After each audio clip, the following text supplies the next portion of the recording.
Israel Iran ನಡುವಿನ ಯುದ್ಧ ತಾರಕಕ್ಕೇರಿದೆ. ಘನಘೋರ ಯುದ್ಧದ ಬಿಸಿ ಕರುನಾಡಿಗೂ ತಟ್ಟಿದೆ. ಜಿಲ್ಲೆಯಲ್ಲೂ ಸಿಲಿಂಡರ್ಗಾಗಿ ಜನ ಪರದಾಡ್ತಿದ್ದಾರೆ. ಏಜೆನ್ಸಿಗಳ ಮುಂದೆ ಕ್ಯೂ ನಿಂತು ಗ್ಯಾಸ್ಗಾಗಿ ಗಲಾಟೆ ಮಾಡ್ತಾ ಇದ್ರೆ ಮತ್ತೊಂದು ಕಡೆ ಪ್ರತಿಭಟಿಸಿ ಆಕ್ರೋಶ ಹೊರಹಾಕಿದ್ದಾರೆ.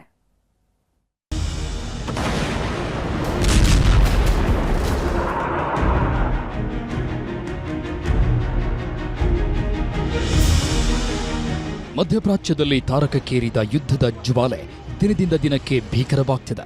ದೊಡ್ಡ ದೊಡ್ಡ ನಗರಗಳೇ ಹೊತ್ತಿ ಉರಿತಿವೆ. ಜಿದ್ದಿಗೆ ಬಿದ್ದ ರಾಷ್ಟ್ರಗಳು ಬೆಂಕಿ ಮಳೆಯನ್ನೇ ಸುರಿಸ್ತಿವೆ. ಅಮೆರಿಕ ಇಸ್ರೇಲ್ ಜಂಟಿ ಕಾರ್ಯಾಚರಣೆ ನಡೆಸಿದ್ರೂ ಏನೂ ಪ್ರಯೋಜನ ಆಗ್ತಿಲ್ಲ. ಅದಷ್ಟೇ ಬೆದರಿಕೆಯೊಡ್ಡಿದ್ರೂ ಇರಾನ್ ಮಂಡಿಯೂರ್ತಿಲ್ಲ. ಹೀಗಾಗಿ ಗಲ್ಫ್ ರಾಷ್ಟ್ರಗಳ ಯುದ್ಧ ಘನಘೋರ ಹಂತಕ್ಕೆ ಹೋಗ್ತಿದೆ.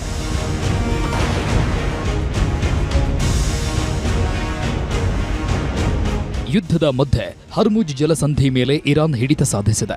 ಶತ್ರು ರಾಷ್ಟ್ರಗಳಿಗೆ ನೋ ಎಂಟ್ರಿ ಅಂತ ಖಡಕ್ ಸೂಚನೆ ಕೊಟ್ಟಿದೆ. ಹೀಗಾಗಿ ಇರಾನ್ ವಿರುದ್ಧ ಅಮೆರಿಕ ಸಿಡಿದೆದ್ದಿದೆ.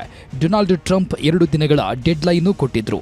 ಆದರೆ ಇರಾನ್ ಮಾತ್ರ ಟ್ರಂಪ್ ಮಾತಿಗೆ ಕ್ಯಾರೆ ಎಂದಿಲ್ಲ. ಅಮೆರಿಕ ದಾಳಿಗೆ ಮಂಡಿಯೂರದ ಇರಾನ್ ಪ್ರತಿದಾಳಿ ಮಾಡ್ತಿದೆ. ವಾರ್ ಎಫೆಕ್ಟ್, ಕರುನಾಡಲ್ಲಿ ಗ್ಯಾಸ್ಗಾಗಿ ಫೈಟ್.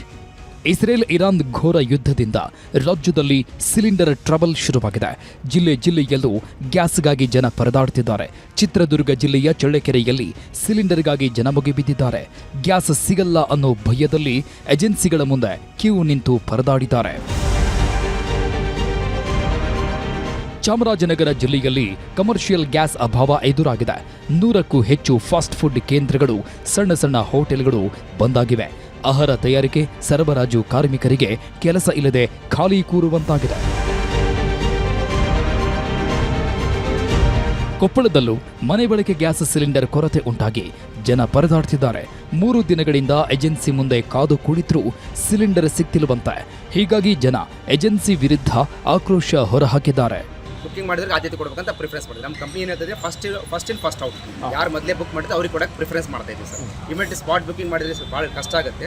ಅವ್ರಿಗೆ 1-2 ದಿವಸ ಕನ್ವಿನ್ಸ್ ಮಾಡಿ ನೀವು ಹಂಗೆಲ್ಲ ಮಾಡಬೇಡಿ, ಬಿಫೋರ್ ಮಾಡಿ ನಿಮ್ಗೆ 1-2 ದಿವಸ ನಿಮ್ಮ ಮನೆ ಬರುತ್ತೆ ಅಂತ ಹೇಳ್ತಾ ಇದ್ದೀವಿ ಸರ್. ಮಾಹಿತಿ ಬಂದಾಗ 20 ಜನ ಇನ್ನು 3 ದಿನ ಇಲ್ಲ ಬರಲ್ಲ.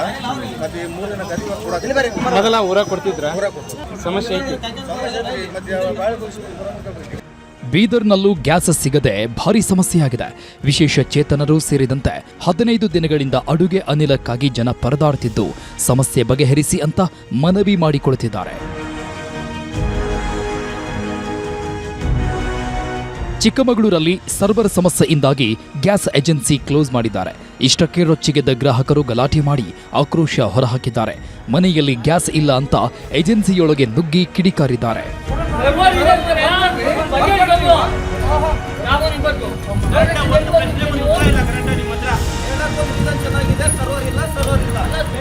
ಯಾದಗಿರಿಯಲ್ಲೂ ಗ್ಯಾಸ್ ಸಿಗದೆ ಪರದಾಡ್ತಿದ್ದಾರೆ. ಸುರಪುರ ಪಟ್ಟಣದಲ್ಲಿ ಏಜೆನ್ಸಿ ಮುಂದೆ ಮುಗಿಬಿದ್ದಿದ್ರು.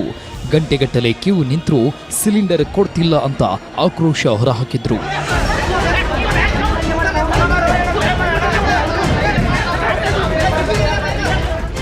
ರಾಜಧಾನಿ ಬೆಂಗಳೂರಲ್ಲಿ ಗ್ಯಾಸ್ ಸಮಸ್ಯೆ ಉದ್ಭವಿಸಿದೆ.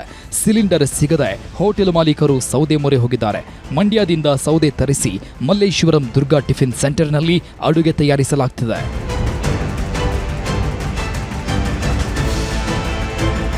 ಕಮರ್ಷಿಯಲ್ ಗ್ಯಾಸ್ ಸಿಲಿಂಡರ್ ಸಿಗದ ಹಿನ್ನೆಲೆ ಬೇಕರಿ, ಕಾಂಡಿಮೆಂಟ್ಸ್ ಮಾಲೀಕರು ವಿನೂತನ ಪ್ರತಿಭಟನೆ ಮಾಡಿದ್ದಾರೆ. ಖಾಲಿ ಸಿಲಿಂಡರ್ ಪ್ರದರ್ಶನ ಮಾಡಿ ಸೌದೆ ಒಲೆಯಲ್ಲಿ ಕಾಫಿ, ಟೀ ತಯಾರಿಸಿದ್ದಾರೆ. ಗ್ಯಾಸ್ ಸಮಸ್ಯೆ ಬಗೆಹರಿಸುವಂತೆ ಸರ್ಕಾರಕ್ಕೆ ಮನವಿ ಮಾಡಿದ್ದಾರೆ.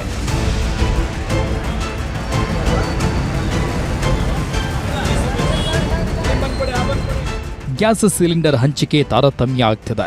ಸರ್ಕಾರ ಮಾರ್ಗಸೂಚಿ ಪಾಲಿಸುತ್ತಿಲ್ಲ ಅಂತ ಬೆಂಗಳೂರು ಹೋಟೆಲ್ ಅಸೋಸಿಯೇಷನ್ ಅರ್ಜಿ ಸಲ್ಲಿಸಿತ್ತು. ಇವತ್ತು ವಿಚಾರಣೆ ನಡೆಸಿದ ಹೈಕೋರ್ಟ್ ಅರ್ಜಿ ವಜಾಗೊಳಿಸಿದೆ.